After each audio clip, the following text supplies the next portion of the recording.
Leo's range may seem underwhelming at first, but the strongest part of his kit is his dash. Adding a dash before any of his neutral pokes greatly increases the range. 5k in particular carries the momentum very well and can practically double the range it reaches. It is important to note that the longer you wait until after you start the dash, the longer the move will go, but it will also make it so that the move takes much longer to be active, leaving you more vulnerable to counter pokes. Mixing up between dash into instant 5k and dash into delayed 5k for different range pokes is important to make his neutral more impactful and precise. Since his dash is a step dash, it moves much further than normal and lets you block while still moving forward. This helps him get in against zoners easier, getting into the ranges he excels at. 5k having a hit confirm into a knockdown from 5k 6k HDP makes it incredibly powerful. However, one of the first weaknesses you'll notice about him is his lack of disjointed moves, with 2S being the only one worth noting. This makes it difficult for him to contest defensive characters and to challenge characters with large disjoints. To deal with this, it's best to use S Fireball since it's very fast, multi-hitting, and fully disjointed, helping deter your opponents from mindlessly throwing out strong options. Pairing S Fireball with a dash by doing back, then forward dash macro, then S, gives you a very fast and fairly safe full-screen Fireball game. This forces them to play more defensive or try to call out the Fireballs with IEDs while letting you push them closer to the corner. Also, due to it being multi-hitting, it out-prioritizes most other Fireballs in the game. Each Fireball is extremely strong, but much more vulnerable while setting up. If they are practically full screen, then it can be difficult to punish, but the startup and recovery are very long, allowing long-range moves to poke you out of it.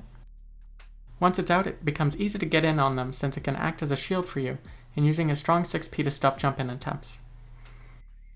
His 5p is also a good anti-air that can lead to varying levels of reward based on what situation you want.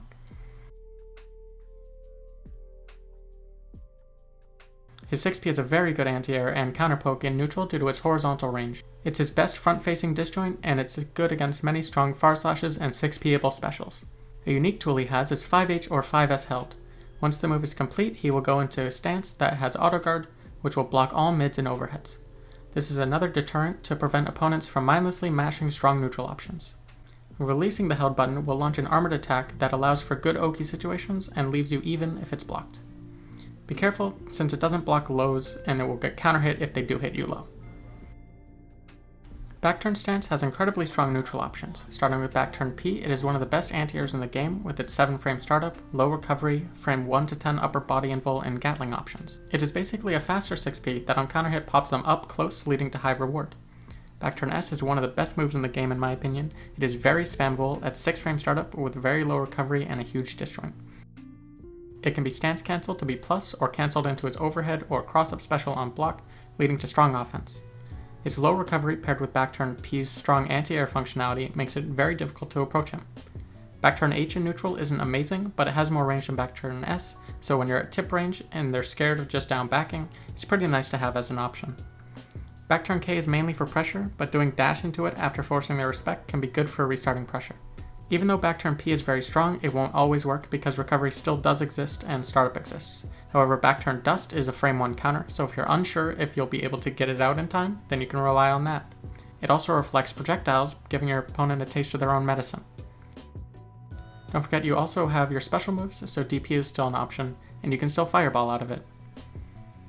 Leo's main weakness is his air game. His only strong air option is JS, which can lead to good meterless combos depending on the screen position. He has no air button that he can do IED into that leads into any grounded confirm. If the opponent crouches, his IED JS and JH will just whiff. You can hit them with a delayed JK, but it's pretty slow and can get anti-aired easier than normal. However, he does have JD, which halts air momentum and can call out 6Ps, but it doesn't lead into anything much outside of 236S. 236S has decent range, but when paired with dash, it becomes very good. It is punishable on block, but learning how to pair dash momentum with it allows you to space yourself in a way that it will reach, but they can't reach with a fast enough move to punish you. 236H is a sneaky way to steal a turn and get into Backturn, but since it's slow, it's vulnerable to mashes and throws. If you force their patience through Fireballs or 5H stance, then it can become a very powerful tool. Both of these specials are good to use after throwing out a 5H in neutral to either confirm into a knockdown or into quick mix-up. Just try not to be predictable with the cross-up.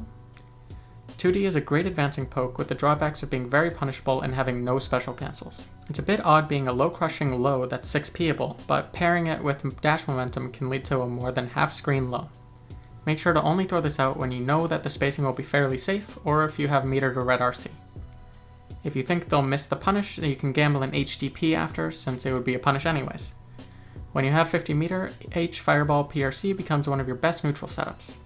You can choose to dash in front of it, hoping to scare them from pressing, and have it keep you plus after. Or you can just run behind it and use it as a shield to catch people jumping away with JS or 6P.